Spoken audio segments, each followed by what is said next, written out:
Welcome back to The Explainer. Today, we're setting the stage for a massive transformation. We're going to map out exactly how you can shift from just being a casual AI dabbler to a true, undeniable power user by mastering Claude 3.7.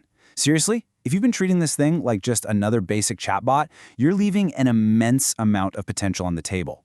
We're going to look at raw performance, practical applications, and most importantly, we're diving deep into our ultimate workflow secret, the absolute power of Claude Projects. Let's get right into it. Here's our roadmap for today. 1. The Claude 3.7 advantage. 2. Coding and data mastery. 3. The power of projects. 4. Advanced reasoning and nuance. And finally, number 5. The reality check. So, Section 1, the Claude 3.7 advantage, a leap in software engineering. Let's dive right in by looking at how Claude 3.7 fundamentally shifted the baseline expectations for STEM and coding tasks across the board. Look, the industry standard for software engineering accuracy, and this is held by heavyweights like OpenAI and DeepSeek, hovers right around 49%. Claude 3.7 Sonnet, it completely shatters that ceiling, hitting 62.3% right out of the gate. But what's really genuinely fascinating is that when you add custom scaffolding, that accuracy shoots up to an unprecedented 70.3%. It just crushes the average. We're talking about an absolute powerhouse for engineering tasks. Moving on to Section 2, Coding and Data Mastery, from messy data to full apps. Okay, so we've got the benchmark numbers, but what does that raw power actually look like in practical day-to-day use? The generation capabilities here are honestly staggering. Take data visualization, for example. You can feed Claude an incredibly messy data set, like imagine a spreadsheet of anime titles with chaotic formatting, missing genres, and completely inconsistent dates. The kind of stuff that would literally give a data scientist nightmares. Well, Claude won't just clean it. It'll actually write the React code to generate a fully interactive, filterable dashboard, complete with pie charts and scatter plots, all rendered right there in its artifact window. And it definitely doesn't stop there. With just a single prompt, it can use the P5.js library to simulate an entire ant colony. We're talking complex behaviors, pheromone trails, wandering logic, all with dynamic sliders you can adjust in real time. It even builds functional web games, like a memory card match game. And if a bug pops up, no worries. It has the spatial awareness to debug and fix its own code. If you're wondering what this all means for business efficiency, there's a perfect example that really captures this jaw-dropping reality. This was for an AI-powered personalized diabetes nutrition app for a program called Lonely Octopus. So, they had this formal product requirements document, a PRD, detailing a really complex build. It was actually scoped out for a 3-person team to complete over 2 full weeks. They fed that exact PRD right into Claude, and it acted as the full development team. It perfectly generated the entire application in minutes. Let that sink in. One-shotting a 2-week team project is it's a complete paradigm shift.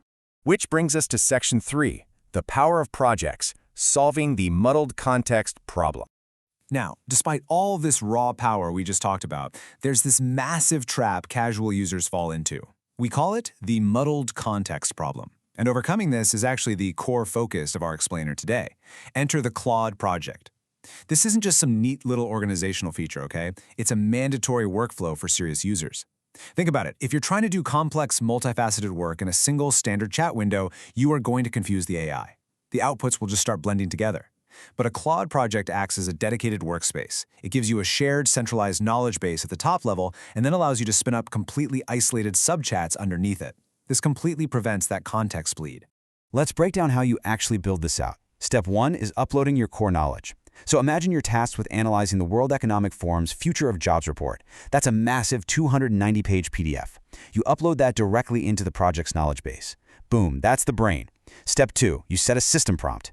You explicitly instruct Claude, hey, you are an economics expert making digestible content for social media. You've now established the behavioral rules. Finally, step 3, you launch those isolated subchats to tackle highly specific goals without ever confusing the AI. To really see why this matters, think about a standard chat. If you wrote a post targeted for Germany and then immediately ask it to write an article for the Philippines, the AI would absolutely mix up the tones and the regional data. It turns into a muddled mess.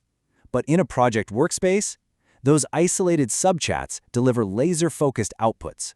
You can generate a crisp, data-heavy LinkedIn post about Germany's tech sector in one chat, then in a totally separate subchat, feed it a sample of your own newsletter to perfectly mimic your writing style for that article about the Philippines. The knowledge is shared, but the tasks are walled off. Honestly, mastering projects is the defining trait of a Claude power user. All right, Section 4, Advanced Reasoning and Nuance, Thinking Deeper and Writing Better. Going beyond just coding and workflow management, Claude's architecture allows for some deeply nuanced reasoning that bridges the gap between strict logic and creative expression. By using a technique called chain of thought prompting, we can literally force Claude to lay out its exact rationale step by step. For instance, if you feed it a raw list of bank transactions, it doesn't just randomly guess what the customer wants. It actually maps the logic. It sees purchases from Decathlon and Patagonia, connects those data points, and deduces that the user is actively building an outdoor gear collection. It'll then specifically recommend trail running shoes, detailing exactly why based on that purchase history. So it's not just retrieving data, it is actively reasoning through it. And this sophisticated reasoning extends beautifully into creative writing too. When you ask standard models to create a complex backstory for a sci-fi script, they often lean on super direct, cliché tropes. Like an AI named Nyx, who's melancholic and has a black-silver frame. Kind of standard, right? Claude, however, delivers a character named Arya, an AI with an evolving empathy module that began to understand human mortality, which actually resulted in a secret poetry subroutine just to process her own isolation.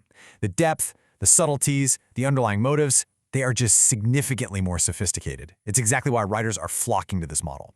And for the truly mind-bending challenges, you've got extended thinking mode.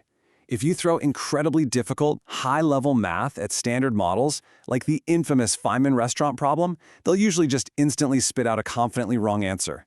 But by toggling on extended thinking mode, Claude will literally sit there and ponder.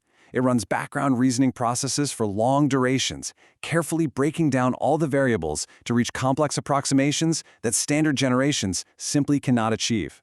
Which brings us to Section 5, the reality check, the high cost of a luxury model. Look, as enthusiastic as we are about all these capabilities, we absolutely have to ground this explainer with a practical look at the platform's very real boundaries. The crucial point is this. Claude 3.7 is a luxury model. It is not an everyday generalist tool. It has severe limitations. First off, absolutely no internet search access. It relies entirely on its training cutoff. It cannot generate images. It lacks the real-time voice and video streaming functionalities you'll find in other models. Furthermore, it is astronomically expensive for developers. We're talking up to 500 times more expensive than the cheapest Gemini models. And even if you're a paid professional user on their web interface, you're going to constantly hit tight token capacity and message limits, especially when you're working within those powerful project workspaces we talked about. So, as we wrap up this explainer, I want to leave you with this final thought. You've seen the 70% coding accuracy. You now understand how to leverage the ultimate workflow secret of Claude Projects to completely eliminate muddled context. You've seen the deep reasoning. But, given the total lack of internet access, the inability to generate images, and those strict message limits, if you require advanced reasoning and top-tier project organization, is this powerful yet highly restricted tool the missing piece of your workflow? Or is it a luxury you can afford to skip? Think about exactly how you structure your daily tasks, and let that answer guide your next steps. Keep learning, keep organizing, and I will catch you in the next explainer.